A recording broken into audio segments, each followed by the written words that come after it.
तारीख थी 5 दिसंबर 2022। पंजाब के लुधियाना जिले के हठूर थाना क्षेत्र में 24 साल की लड़की की गुमशुदगी की रिपोर्ट दर्ज करवाई जाती है।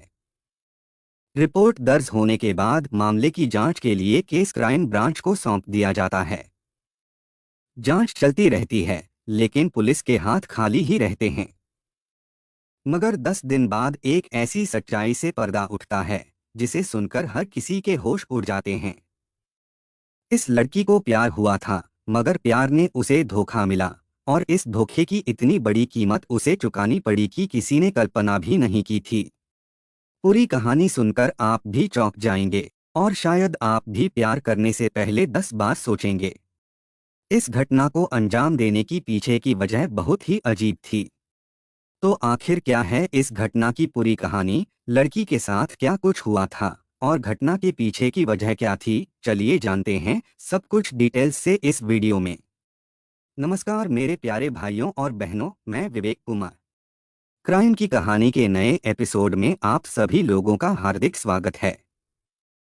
कहानी में आगे बढ़ने से पहले कृपया क्राइम की कहानी चैनल को सब्सक्राइब कर बेल आइकन जरूर दबा लें, ताकि मेरे हर वीडियो का नोटिफिकेशन आपको मिलता रहे। तो चलिए आज की कहानी शुरू करते हैं। 24 नवंबर 2022 शाम के करीब 4:30 बजे का वक्त था। ठंडी हवाओं के साथ सूरज धीरे धीरे ढल रहा था। कमलजीत सिंह खेत से लौट रहे थे और उनकी पत्नी जस्सू कौर स्कूल से घर आ चुकी थीं।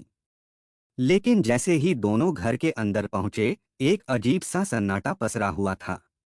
ड्राइंग रूम में शमिंदर सिंह, उनका इकलौता बेटा, सिर झुकाए गहरी सोच में डूबा एक कुर्सी पर बैठा था।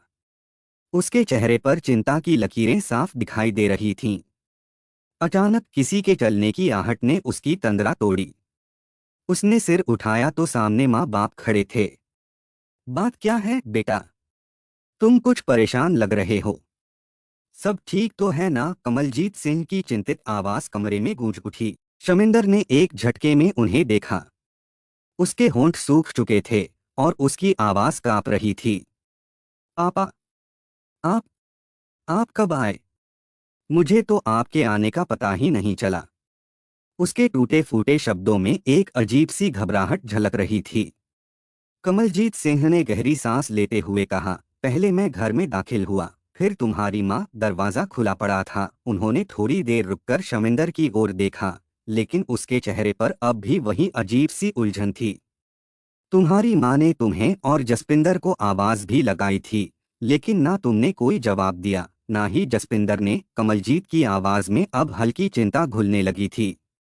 जस्सू कौर ने पास आकर धीरे से पूछा, जसपिंदर कहाँ है पुत्र? कहीं दिख नहीं रही है। शमिंदर झटके से उठा और बोला, आप बैठिए, मैं आप दोनों के लिए पानी लेकर आता हूँ। नहीं बेटा, पानी रहने दो, पहले उसे बुलाकर लाओ। वो कहाँ है? कमलजीत ने थोड़ा कठोर स्वर में कहा। उनकी आवाज में अब एक अजीब सी बेचैनी थी। जस्सू कौर भी बेचैनी महसूस करने लगी। हाँ बेटा, कहाँ है वो? तुम कुछ बताते क्यों नहीं? शमिंदर ने गहरी सांस ली, फिर बेहद निराशा भरी आवाज में कहा, क्या बताऊं माँ? मैं उसे दोपहर से ही ढूंढ ढूंढ कर थक चुका हूँ, लेकिन वो ना मिली और ना ही कहीं नजर आई। पता नहीं किस बिल में जाकर छुप गई है। यह सुनते ही कमलजीत और जस्सू दोनों चौंक पड़े। कमलजीत सिंह की आवाज गूंज उठी, जसपिंदर दोपहर से गायब है और तुम अब हमें बता रहे हो? उन्होंने गुस्से से बेटे की तरफ देखा। शमिंदर ने कोई जवाब नहीं दिया। उसकी आंखों में एक अजीब सा खालीपन था, मानो उसे खुद भी समझ ना आ रहा हो कि आखिर जसपिंदर कहाँ और क्यों चली गई। बेटे शमिंदर की बात सुनकर कमलजीत सिंह और जस्सू कौर के चेहरे पर चिंता की गहरी लकीरें खींच गईं। यह बात चिंता की ही थी। घर की सयानी बेटी जसपिंदर रहस्यमय तरीके से गायब हो गई थी। वैसे भी जिस घर से जवान बेटी बिना किसी खबर के अचानक लापता हो जाए, वहां के माँ बाप पर क्या गुजरती होगी, यह सिर्फ वही समझ सकते हैं। कमलजीत सिंह कुछ पल के लिए ठिठक गए। उनका दिमाग तेजी से कुछ सोच रहा था। तभी अचानक उन्हें किसी काम के लिए पैसों की जरूरत का ख्याल आया। वे तेजी से अपने कमरे की ओर बढ़े और अलमारी के पास जाकर रुके। अलमारी खोलकर उन्होंने लॉकर पर नजर डाली। जैसे ही लॉकर का दरवाजा खुला, उनके होश उड़ गए। ये कैसे हो सकता है? लॉकर में 20,000 रुपए रखे थे, लेकिन वे वहां नहीं थे। उनका दिल तेजी से धड़कने लगा। घबराहट में उन्होंने तुरंत अलमारी के गुप्त दराज को खोला, जहां सोने के करीब 12 तोले गहने रखे थे, लेकिन वो भी गायब थे। कमलजीत की आंखों के सामने अंधेरा सा छा गया। उनके हाथ हल्के हल्के कांपने लगे। उन्होंने झटके से पीछे मुड़कर जस्सू कौर की ओर देखा, जो पहले से ही उनकी घबराहट को महसूस कर चुकी थी।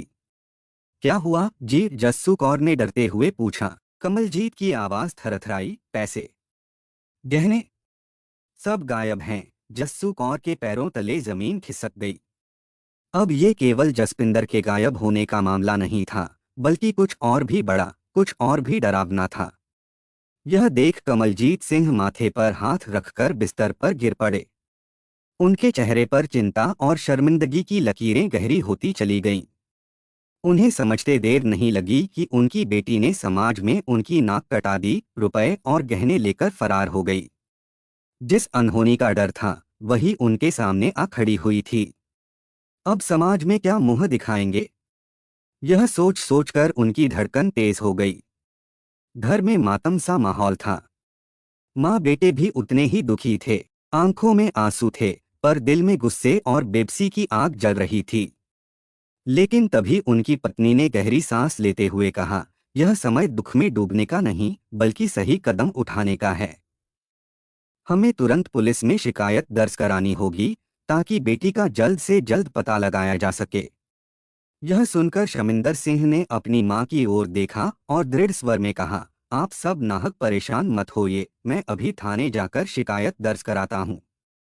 शमिंदर सिंह पंजाब के लुधियाना जिले की तहसील जगरांव के रसूलपुर गांव का रहने वाला था।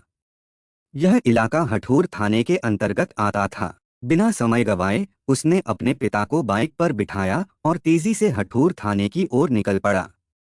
शाम के लगभग 5:30 बज रहे थे। संध्या की हल्की रोशनी थाने की खिड़कियों से छनकर अंदर आ रही थी। उसी समय गश्त से लौटकर इंस्पेक्टर जगजीत सिंह अपने ऑफिस में पहुंचे थे। वह अपनी कुर्सी पर बैठ ही रहे थे कि सामने खड़े शमिंदर और उसके पिता की बेचैन आंखों ने उन्हें ठिठकने पर मजबूर कर दिया। शमिंदर अपने पिता कमलजीत को साथ लेकर एसएचओ जगजीत सिंह के सामने खड़ा हो गया। इंस्पेक्टर ने उनकी व्याकुलता भांपते हुए गंभीर स्वर में पूछा, क्या बात है? इस समय थाने आने का कारण? शमिंदर ने गहरी सांस ली और पूरी बात विस्तार से बताते हुए एक लिखित तहरीर इंस्पेक्टर को सौंप दिया।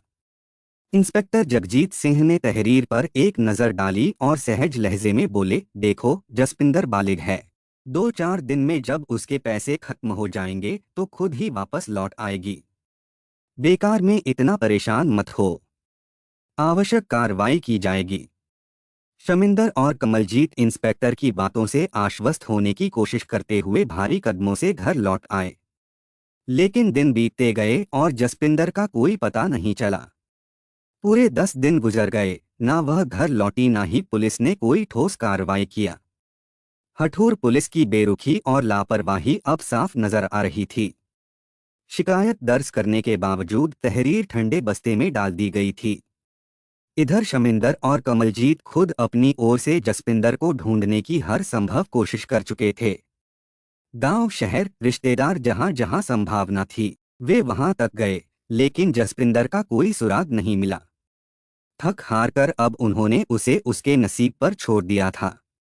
अगर हमारी किस्मत में होगी तो एक ना एक दिन लौट ही आएगी, कमलजीत ने आह भरते हुए कहा और एक वीरान नजरों से दरवाजे की ओर देखने लगे, मानो उनकी बेटी अब भी वहीं से लौटकर आने वाली है।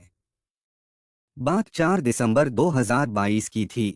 सुबह के करीब 10 बजे कमलजीत सिंह अपने कमरे में कुर्सी पर बैठे चुपचाप अपनी बेटी जसपिंदर के बारे में सोच रहे थे। उनकी आंखों में चिंता और एक गहरी बेचैनी थी। तभी अचानक उनका मोबाइल फोन बज उठा। स्क्रीन पर डिस्प्ले हो रहे नंबर ने उनकी तवज्जो खींची। यह नंबर उनके मनीला के रिश्तेदार हरपिंदर सिंह का था। उन्होंने फोन रिसीव किया और बातचीत शुरू कर दिया। बातचीत में हरपिंदर ने कुछ ऐसा कहा, जिसे सुनकर कमलजीत के हाथ से फोन गिरने को हो गया। हरपिंदर ने बड़ी सहजता से कहा, जिस बेटी के लिए आप इतने परेशान हैं, उस जसपिंदर को तो 24 नवंबर को ही मौत की नींद सुला दी गई थी। उसका शव सुधार और बोपाराय लिंक रोड स्थित फार्म हाउस में दफनाया गया है। यह हत्या उसके बेटों परमप्रीत और भवनप्रीत ने अपने दोस्तों एकमप्रीत सिंह और हरप्रीत सिंह के साथ मिलकर की थी। फोन के दूसरे छोर पर यह शब्द सुनकर कमलजीत सिंह का चेहरा सफेद पड़ गया। उनका दिल एकदम रुक सा गया था। ऐसा लगा जैसे समय थम गया है। उनका सिर घूमने लगा और उन्हें यकीन नहीं हो रहा था कि हरपिंदर सिंह ने जो कहा वह सच हो सकता है। उन्होंने जैसे ही फोन डिस्कनेक्ट होते हुए सुना, वह सोच में पड़ गए। यह क्या था? क्या यह किसी बुरे मजाक का हिस्सा था या फिर सच में कुछ भयानक हुआ था? हरपिंदर सिंह ऐसा मजाक नहीं कर सकते थे, लेकिन फिर भी कुछ तो गड़बड़ थी। दाल में कुछ काला है, कमलजीत ने अपने आप से बुदबुदाते हुए मन में शंका जाहिर किया। यह खबर उनके लिए किसी सदमे से कम नहीं थी। ऐसा लगा जैसे जमीन उनके पैरों तले से खिसक गई है। बेटी की हत्या की खबर ने कमलजीत को सिर से पैर तक हिला दिया था। उस वक्त उनकी पत्नी जस्सू स्कूल पढ़ाने गई थीं और बेटा शमिंदर घर पर ही था। कमलजीत ने बेटे को सारी बातें विस्तार से बता दिया। पिता की बात सुनकर वह भी बुरी तरह परेशान हो गया। उसने माना भी कि इसमें कोई दो राय नहीं है। जसपिंदर के साथ कोई अनहोनी घटना घट सकती है, क्योंकि उसे गायब हुए 14 दिन बीत चुके थे और अब तक उसका कहीं पता नहीं चला था। फिर उसके पास सोने के जेवरात और नकदी भी तो थे, जो अनहोनी का कारण बन सकते थे। इसके बाद बिना समय गवाए बाप बेटा सीधे हठूर थाने जा पहुंचे और इंस्पेक्टर जगजीत सिंह को पूरी बात बताई कि फिलीपींस की राजधानी मनीला में रहने वाले रिश्तेदार हरपिंदर सिंह ने उन्हें बेटी की हत्या हो जाने की जानकारी दी है। उसने वह स्थान भी बताया जहां बेटी की लाश दफनाए जाने की संभावना थी। कमलजीत सिंह की बात सुनकर इंस्पेक्टर जगजीत सिंह चौंक गए। आनन फानन में उन्होंने धारा 364, 120 बी आईपीसी के तहत मुकदमा दर्ज कर लिया और उनके बताए गए चारों आरोपियों परमप्रीत सिंह उर्फ परम, भवनप्रीत सिंह उर्फ भवना, एकमप्रीत सिंह और हरप्रीत सिंह को सुधार, घुमान और मंसूरा से हिरासत में लेकर पूछताछ के लिए हठूर थाने ले आए। इंस्पेक्टर जगजीत सिंह ने चारों आरोपियों से बारी बारी से कड़ाई से पूछताछ करना शुरू किया तो चारों ने अपना जुर्म स्वीकार कर लिया कि उन्होंने 24 नवंबर 2022 को दिन में ही जसपिंदर कौर का कत्ल कर दिया था और राज छिपाने के लिए उसे दफना दिया था। इसके बाद उन्होंने पूरी घटना का खुलासा कर दिया। चूंकि जसपिंदर कौर की लाश जमीन में दफनाई गई थी, इसलिए उसकी खुदाई के लिए मौके पर एक मजिस्ट्रेट का मौजूद रहना अनिवार्य था। फिर चारों आरोपियों से पूछताछ करते करते रात काफी हो चुकी थी, इसलिए बाकी की कार्रवाई अगले दिन के लिए छोड़ दी गई। 5 दिसंबर 2022 को सुबह करीब 10 बजे ड्यूटी मजिस्ट्रेट एवं सिधवा बेट के नायब तहसीलदार मलूक सिंह, डीएसपी रायकोट रजपाल सिंह ढींढसा, एसएसपी हरजीत सिंह और हठूर थाने के SHO Jagjit Singh farm house पर पहुंच चुके थे और चारों आरोपी भी वहां लाए गए थे। मौके पर फोरेंसिक टीम भी आ चुकी थी और मिट्टी खुदाई के लिए जेसीबी भी बुला ली गई थी। आरोपी परमप्रीत सिंह और भवनप्रीत सिंह की निशानदेही पर उस जगह की मिट्टी की खुदाई शुरू हुई जहां जसपिंदर कौर की लाश दफनाई गई थी। करीब 10 फीट लंबाई और 10 फीट चौड़ाई और 5 फीट गहराई तक मिट्टी निकाली गई तो वहां से तेज भभका उठने के साथ ही एक सड़ी गली लाश बरामद हुई। लाश इस कदर सड़ गई थी कि पहचानी नहीं जा रही थी कि वह लाश किसकी है। लेकिन कपड़ों के आधार पर कमलजीत और उनके बेटे शमिंदर ने उसकी पहचान जसपिंदर कौर के रूप में कर ली थी। लाश की शिनाख्त हो जाने के बाद पुलिस ने पंचनामा तैयार कर लाश पोस्टमार्टम के लिए सुधार स्थित जिला अस्पताल भिजवा दिया। आगे की कागजी कार्रवाई पूरी करके चारों आरोपियों को लेकर इंस्पेक्टर जगजीत सिंह थाने पहुंच गए थे। पहले की लगाई गई धारा 364, 120 बी के साथ हत्या की धाराओं 302 आईपीसी भी जोड़ दी गई। फिर उन्हें अदालत में पेश कर ताजपुर रोड स्थित सेंट्रल जेल लुधियाना भेज दिया। चारों आरोपियों से की गई पूछताछ के बाद इस हत्या के पीछे की प्रेम कहानी कुछ ऐसे सामने आई थी। 24 वर्षीय जसपिंदर कौर मूल रूप से लुधियाना जिले के हठूर थाना क्षेत्र स्थित गांव रसूलपुर की रहने वाली थी। पिता कमलजीत सिंह के दो बच्चों शमिंदर सिंह और जसपिंदर कौर में वह छोटी और सबकी लाडली थी। वैसे भी पंजाब खेती बाड़ी के मामले में अग्रणी माना जाता है। कमलजीत सिंह किसान थे। बाप बेटे दोनों मिलकर अपने खेतों में अथक मेहनत करते थे, जिसकी बदौलत ही खेतों में इतना अनाज पैदा हो जाता था कि साल भर खाने के अनाज रख लेने के बाद बाकी बचे अनाज को बाजार में बेच देते थे। उन पैसों से उनकी और परिवार की ठाठ से जिंदगी कट रही थी।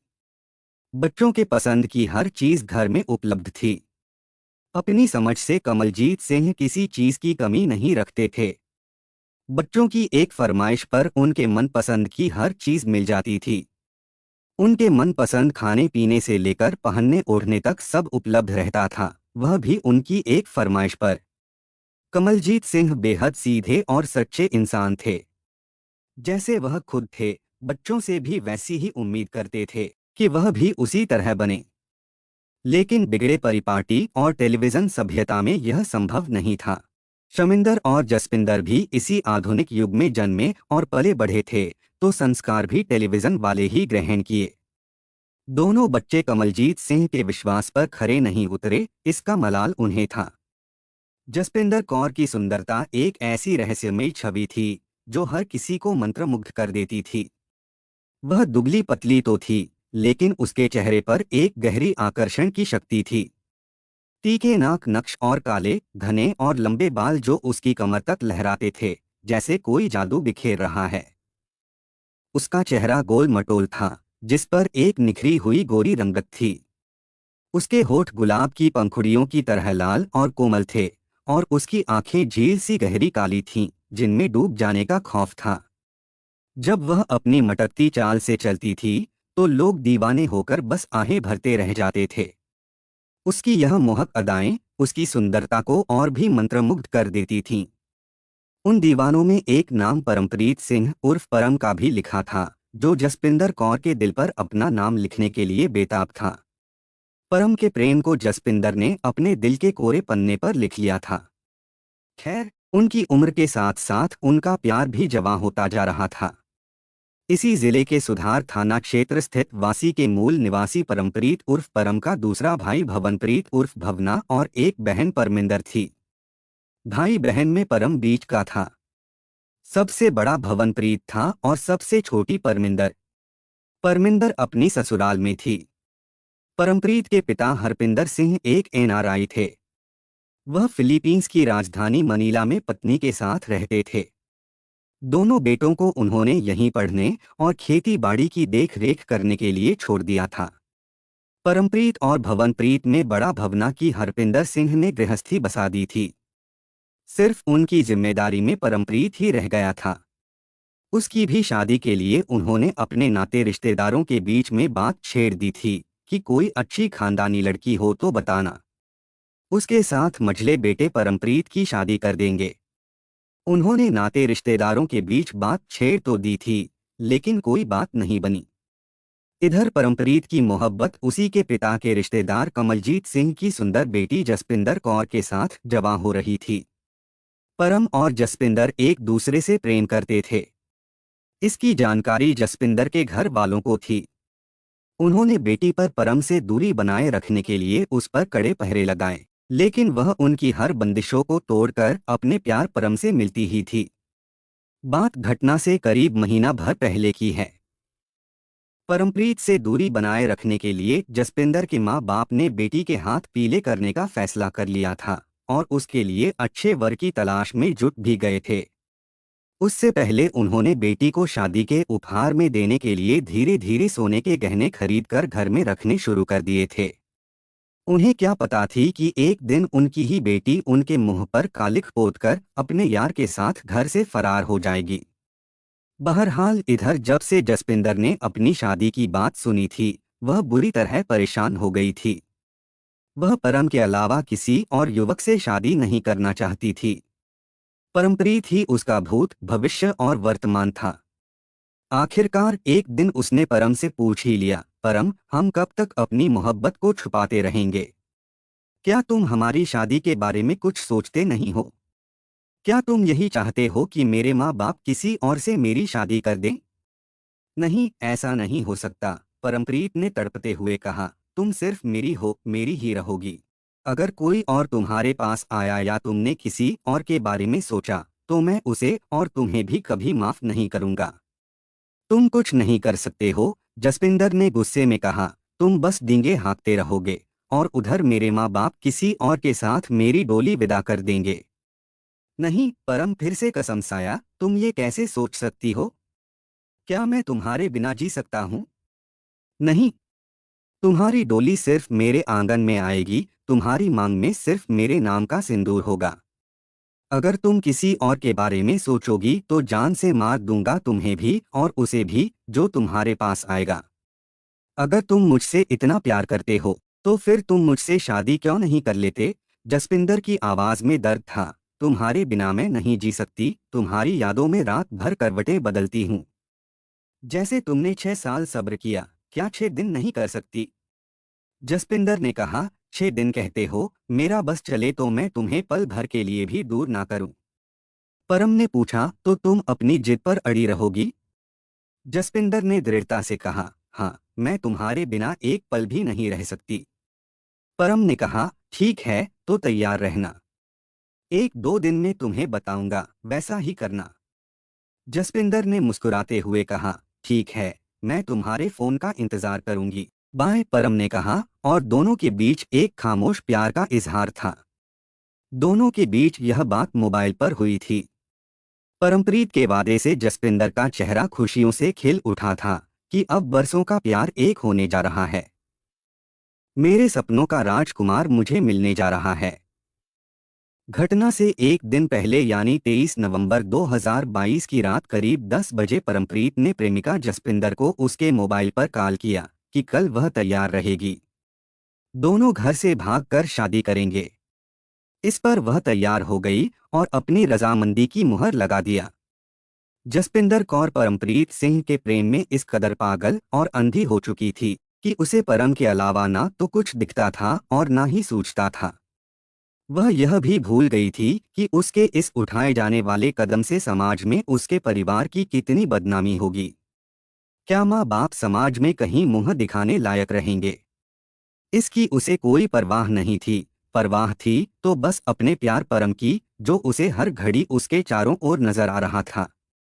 अब तो वह सिर्फ रात बीतने का इंतजार कर रही थी कि रात किसी तरह बीते और झट परम की बाहों में सदा के लिए समा जाए। माँ बाप और भाई रात में जब गहरी नींद में सो गए तो जसपिंदर दबे पांव बिस्तर से नीचे उतरी और धीरे धीरे उस कमरे में जा पहुंची जहां अलमारी में उसके शादी के गहने बनवा कर रखे गए थे।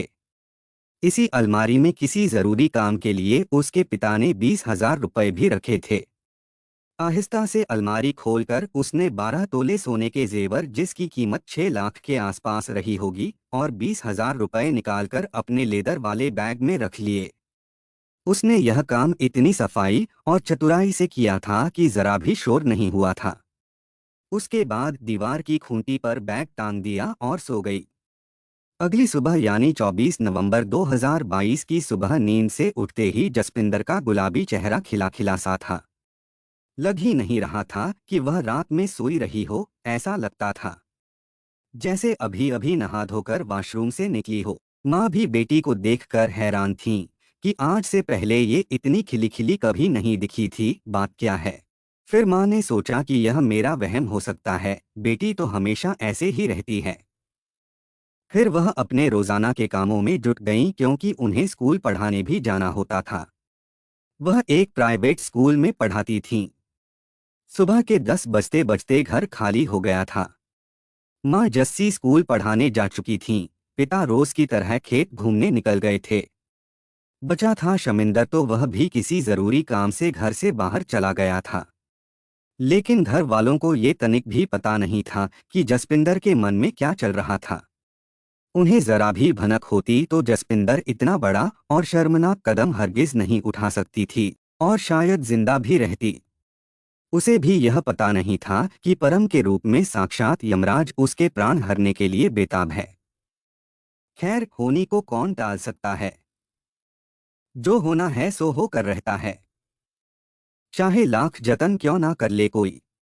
घर से निकलते निकलते शमिंदर बहन जसपिंदर से बोल कर गया था कि वह एक जरूरी काम से घर से शहर की ओर जा रहा है।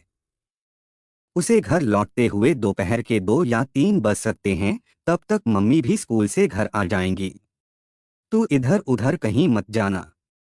जसपिंदर कौर को पता था घर पर कोई नहीं है, घर पूरी तरह खाली है। अगर सही समय पर नहीं निकली तो कोई भी आ सकता है और भागने का प्लान मिस हो सकता है।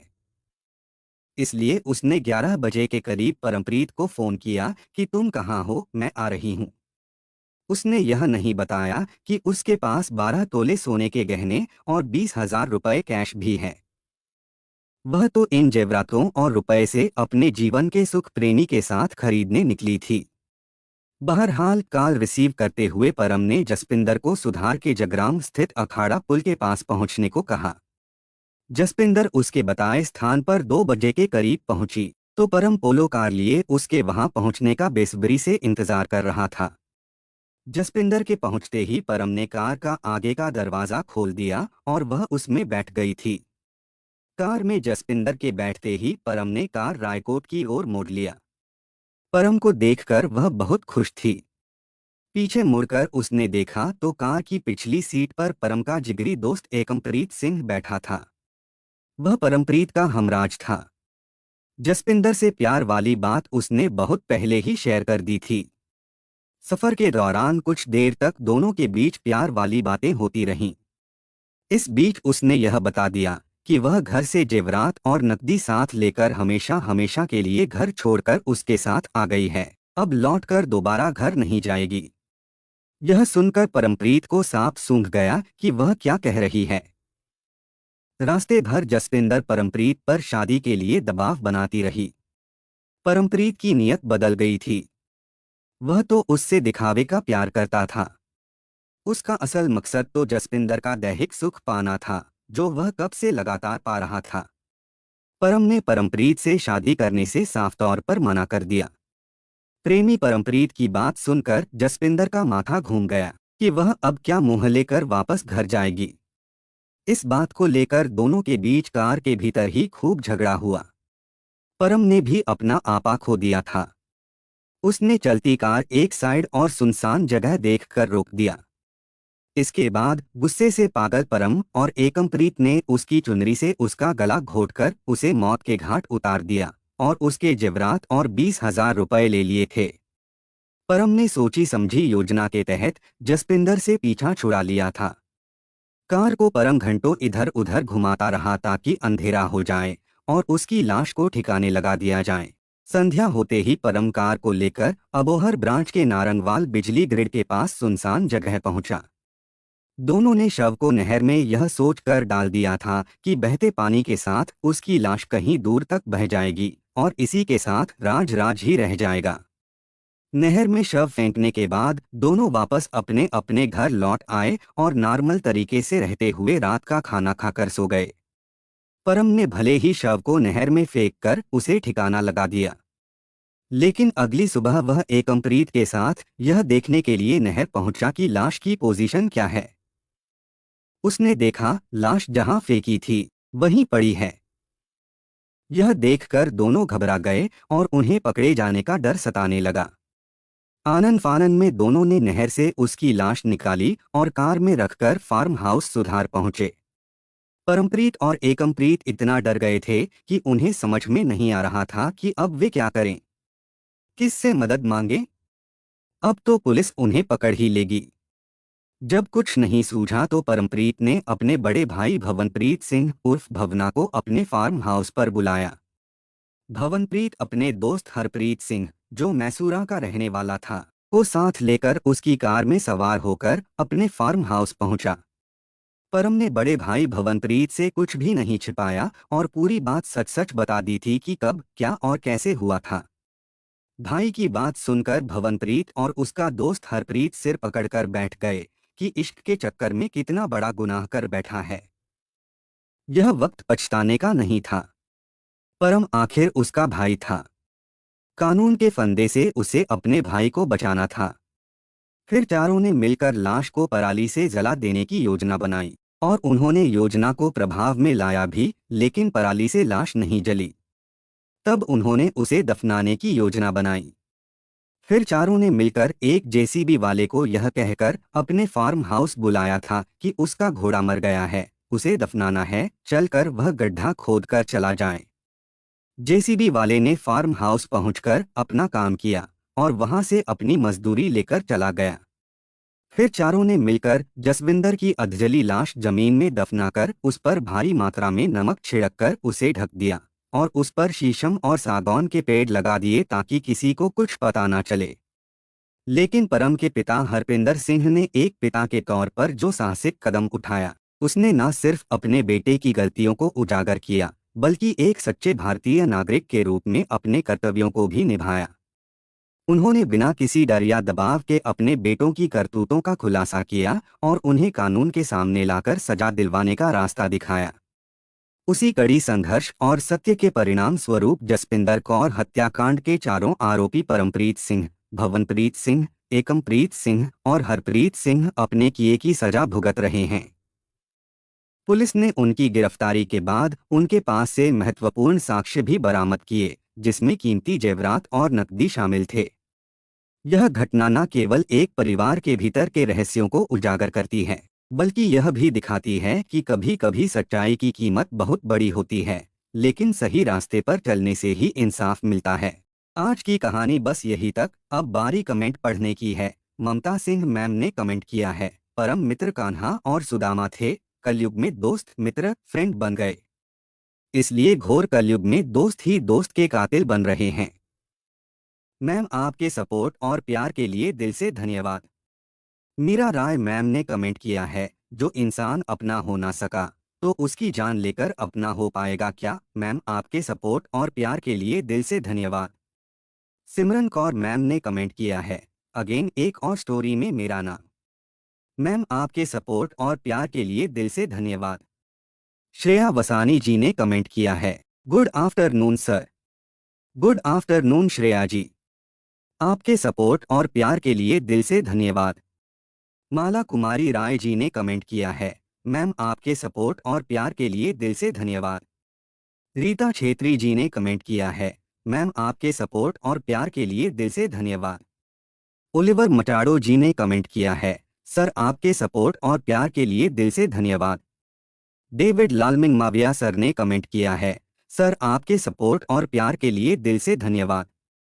विवेक जी ने कमेंट किया है, दो मक्कार और विश्वासघाती प्रेमी ने मिलकर अपने ही दोस्त सिमरन की कत्ल करके चले थे खुद की मोहब्बत के अफसाने लिखने। बेचारी सिमरन किसी और के मोहब्बत की बलि चढ़ गई।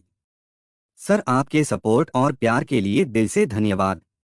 कल्पना लिंबू जी ने कमेंट किया है, मैम आपके सपोर्ट और प्यार के लिए दिल से धन्यवाद।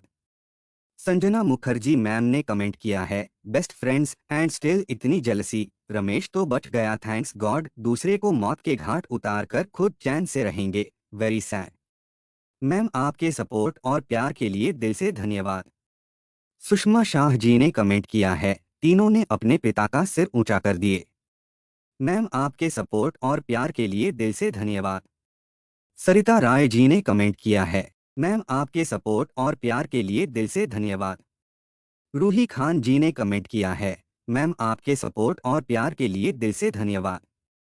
जमुना अटलूरी जी ने कमेंट किया है, सर आपके सपोर्ट और प्यार के लिए दिल से धन्यवाद। शब्बीर काबू जी ने कमेंट किया है, मेरा मोबाइल खराब हो गया था, इसलिए 1-2 दिन कमेंट नहीं कर सका। सर आपके सपोर्ट और प्यार के लिए दिल से धन्यवाद। तहर भाई जी ने पाकिस्तान से कमेंट किया है, नाइस। सर आपके सपोर्ट और प्यार के लिए दिल से धन्यवाद। मनोज प्रभाकर जी ने कमेंट किया है, कलयुग बहुत पीछे निकल गया है, ये रियल क्राइम युग है। सर आपके सपोर्ट और प्यार के लिए दिल से धन्यवाद। गणपत सिंह भाटी जी ने कमेंट किया है, सर आपके सपोर्ट और प्यार के लिए दिल से धन्यवाद। गणेश सौद जी ने कमेंट किया है, कैसे प्रेम जोड़ी है, दूसरे को हत्या करके खुद का जीवन खुशी खुशी से कैसे जीने की सोचा होगा। बेचारी सीधी सिमरन, सिमरन की आत्मा इनको कभी जीने नहीं देगा। सर, आपके सपोर्ट और प्यार के लिए दिल से धन्यवाद। श्याम बहादुर गुप्ता जी ने कमेंट किया है, पुलिस होकर भी हत्या जैसा अपराध करना, फिर इससे क्या हासिल हुआ। नौकरी भी गई, जेल में जिंदगी कटेगी। अपना भी जीवन खराब किया और बहनों का भी खराब किया। सर, आपके सपोर्ट और प्यार के लिए दिल से धन्यवाद। सनी भंडारी जी ने कमेंट किया है, सर आपके सपोर्ट और प्यार के लिए दिल से धन्यवाद। मेरे कुछ भाई और बहन ऐसे भी हैं जो डेली के लिसनर हैं, हर वीडियो को देखते हैं और कमेंट करते हैं, जैसे Rahul Jaykar ji, Manoj Prabhakar ji, Alok sir, Lakshmi Rawat ji, Karishma Maurya ji, Sameer ji, Prashant ji, Gary Shah ji, R Saxena ji, Asadullah लघारी जी, अनुज कुमार जी, विमलेश शर्मा जी और सभी भाई बहनों को शुक्रिया जो मेरे वीडियो को लाइक, शेयर और कमेंट करते हैं। आप लोग ऐसे ही अपना प्यार बनाए रखिए। मैं आप लोगों के लिए रोज नए वीडियो लाता रहूंगा। कहानी को लास्ट तक सुनने के लिए आपका धन्यवाद। इस कहानी के बारे में अपनी राय कमेंट करके ज़रूर बताइएगा और ऐसी ही अपराध की सच्ची कहानियों के लिए हमारे चैनल क्राइम की कहानी को सब्सक्राइब कर लीजिए। कहानी को लाइक और शेयर ज़रूर करें। धन्यवाद।